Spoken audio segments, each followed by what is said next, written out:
Welcome, fellow Shield Brothers. Shield Brother 6 here with your weekly dose of history. Since today is November 30th, I thought we'd talk about the Danish taking the English throne. November 30th, 1016, Cnut the Great, King of Denmark and Norway, claimed the English throne after the death of Edmund Ironside. You can see Cnut the Great depicted top right in an English transcript.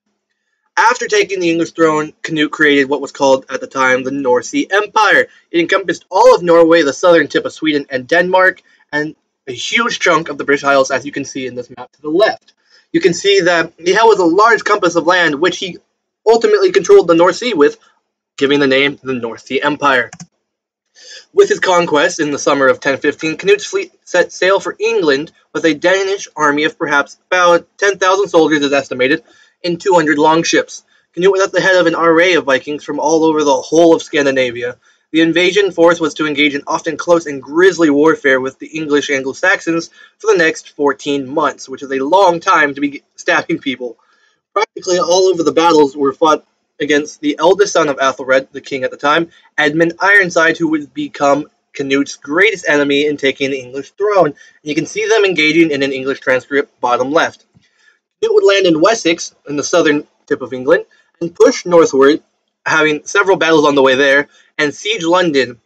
And ultimately, after the siege of London, they would capture it and the crown through treaty and the death of Edmund Ironside. For you see, they made a treaty of peace saying that once Edmund Ironside died, who was gravely wounded in the final siege, that once he died, Cnut could succeed him as the next king of the English. So there would be no more bloodshed, and that they could wait for Edmund Ironside to die, and then Cnut would be ruler. Success. He had a lot of successes, especially after his 1026 victory against Norway and Sweden, where there was uprisings at the time, and his sons could just not handle it, so he had to go back and help. And on his way back from Rome, where he was attacked, where he attended the coronation of the Holy Roman Empire, who was backing him, Cnut, in a letter written for the benefit of his subjects, deemed himself king of all England and Denmark and the Norwegians and some of the Swedes. He wanted to make sure that he got all the titles in there. The Anglo-Saxon kings had used the title King of the English. However, Cnut was Elis Englandes Sing, king of all England. He wanted to make that differentiation between him and the Anglo-Saxons. He wanted to make sure that they know he is king of all of it. Medieval historian Norman Cantor called him the most effective king in Anglo-Saxon history, and this was for many reasons, and I tend to agree with him.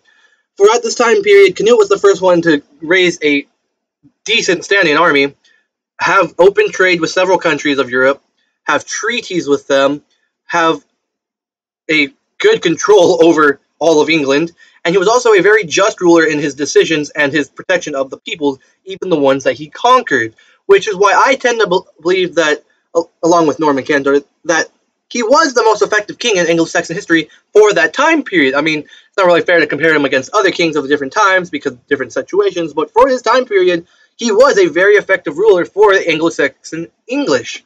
And it's amazing because he comes in as this conqueror, and the people like him towards the end, before they kick him out and his family, but they tend to like him because he's a just ruler and he's an effective ruler and he gets stuff done.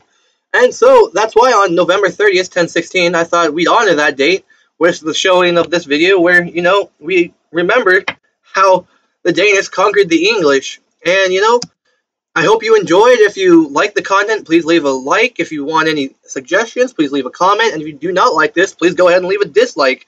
And I hope you enjoyed. It's been your weekly dose of history with Shield Brother 6.